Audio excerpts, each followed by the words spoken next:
ગુજરાતના ખેડૂતો વીજ થાંભલાના મુદ્દે ફરીવાર આક્રમક રીતે લડી લેવાના મૂડમાં છે।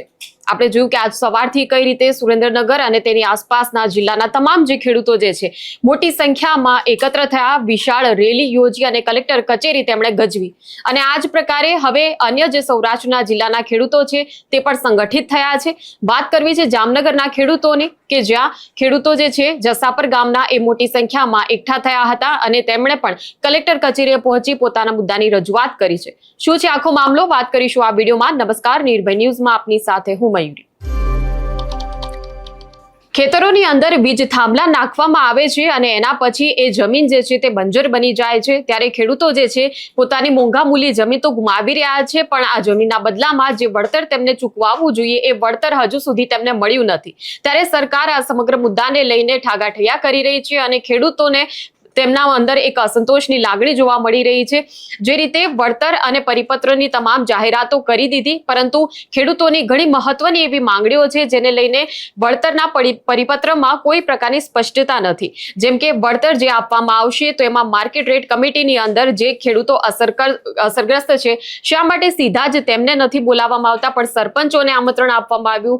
જ્યારે ખેડૂતો જે છે તેમના ખેતરમાં ખેત મજૂરો જે ભાગિયાઓ કામ કરતા હોય તેમના જીવના જોખમ ઊભું થાય છે થાંભલાને લીધે, તો તેમને વીમો કોણ આપશે?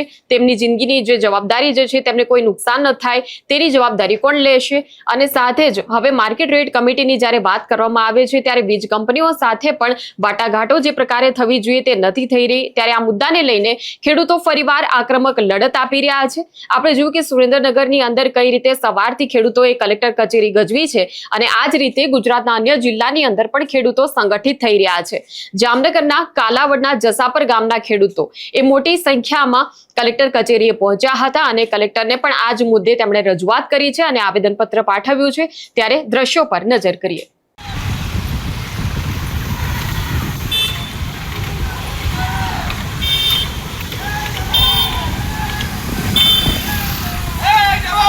જય કિસાન।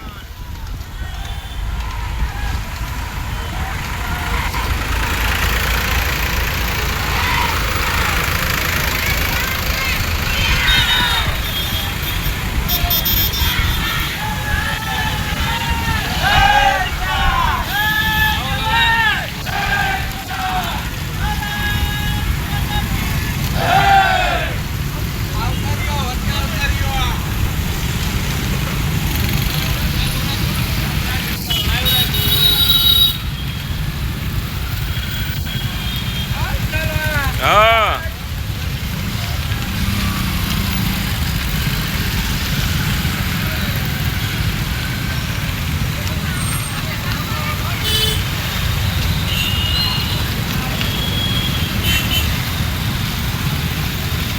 પહોંચાડે બસ એવી અમારી વિનંતી છે। અને આ બધા ગામડાના લેટર પેડ છે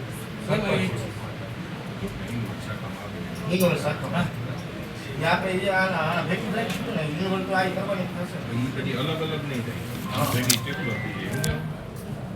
આ લેટર પેડ છે આની સહી વાળા સંમતિ બધા સરપંચોના ગામડાઓના અને એમાં છે લખેલું આવેદન।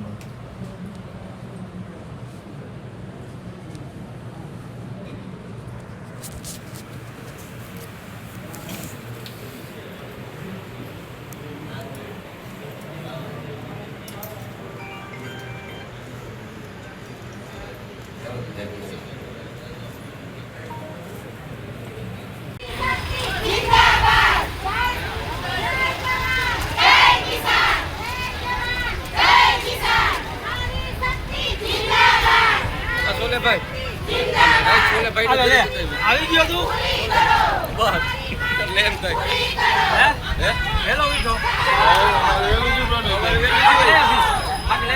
બાકી નથી રૂટ લાવલો બનાવી નાખી। સરકારના નવા પરિપત્રમાં ખેતી લાયક જમીનને વાણિજ્ય જમીન ગણીને બજાર કિંમત આપશે કે કેમ તેની કોઈ પણ સ્પષ્ટતા ઠરાવમાં કરેલ નથી નવા પરિપત્રમાં। ત્યાર પછી 3 વેલ્યુઓ દ્વારા બજાર કિંમત નક્કી કરવામાં સૌથી નીચી કિંમત ધ્યાને લેવામાં આવે એવી સેન્ટ્રલ ટેલિગ્રાફ એક્ટ 1885 ની કલમ 10D મુજબ નુકસાનીનું વળતર ચૂકવણીનું જોગવાઈ સીધું ઉલ્લંઘન હોવાનું જણાવાયું છે આ પરિપત્રમાં। સાથે જ ઉર્જા વિભાગના 1/3/2024 પરિપત્ર મુજબ ટાવર અને બજાર કિંમતના 200% વળતરની વાત છે. જ્યારે 85% વાળો પરિપત્ર 14/7/2017 નો હતો, પરંતુ કોરિડોર માટે બજાર કિંમતના 30% વળતર જોગવાઈ છે, જેનાથી ખેડૂતોને થતા નુકસાનીના સંપૂર્ણ ભરપાઈ થતી નથી સર. એના માટે આ પરિપત્ર નવો છે એ ખેડૂતોને મંજૂર નથી. કાલાવાડ તાલુકાના આ તમારા જે એટલા ગામના વસ્તુઓ તમે કહો છો એ અંદર લખેલી છે ને બધી લખેલી જ છે એમાં. હા, બધી એમાં લખેલી જ છે. હા, અને તમારા દ્વારા સત્વરે ગાંધીનગર મુખ્યમંત્રી, ઉર્જા મંત્રી, કૃષિ મંત્રી એને આ સત્વરે પહોંચતું થાય. અમારા દ્વારા અત્યારે અહીં ગયા કલેક્ટર હા, સાહેબ સીધો કલેક્ટર સાહેબ. હા, હા. કલેક્ટર સાહેબને આપણે તમારી તો સૌરાષ્ટ્રભરના તમામ જે ખેડૂતો જે છે આ વીજ થાંભલાના મુદ્દાને લઈને સંગઠિત થઈ રહ્યા છે અને વીજ થાંભલાને લઈને સરકાર હવે પરિપત્રમાં યોગ્ય સુધારો કરે, પહેલા ખેડૂતોની માંગ જે છે તેને ધ્યાનથી સાંભળે અને એ માંગ મુજબ પરિપત્રમાં જરૂરી ઉમેરો જે છે તે કરી આપે તેવી ખેડૂતો માંગ ઉઠાવી રહ્યા છે. ખાસ કરીને જ્યારે માર્કેટ રેટ કમિટીની જાહેરાત કરી દીધી, પરંતુ એને લઈને પછી જે સ્થાનિક સ્તરે જમીની સ્તરે જે કામ થવું જોઈએ એ કામ હજુ સુધી કોઈ થયું નથી. ખેડૂતો જે છે તે સતત એવું કહી રહ્યા છે કે અમને વિશ્વાસમાં લીધા વગર જ પરિપત્ર જે છે તે જાહેર કરી દેવામાં આવ્યો છે અને આ પરિપત્ર અમને અમાન્ય છે. આ પરિપત્રથી અમને વળતર બાબતે કોઈ ફાયદો થતો જોવા નથી મળી રહ્યો. એટલે સરકારે ફરીવાર હવે આ ખેડૂતોનું સાંભળવું પડશે.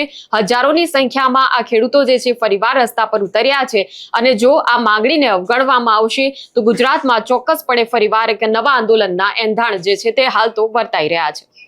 ત્યારે આ મુદ્દાને લઈને તમારું શું કહેવું છે તે કમેન્ટ સેક્શનમાં અમને જણાવશો. આ પ્રકારના વિડીયો માટે આપ જોતા રહો નિર્ભય ન્યૂઝ. અમારી ચેનલને લાઇક, શેર અને સબસ્ક્રાઇબ કરવાનું ભૂલશો નહીં. નમસ્કાર.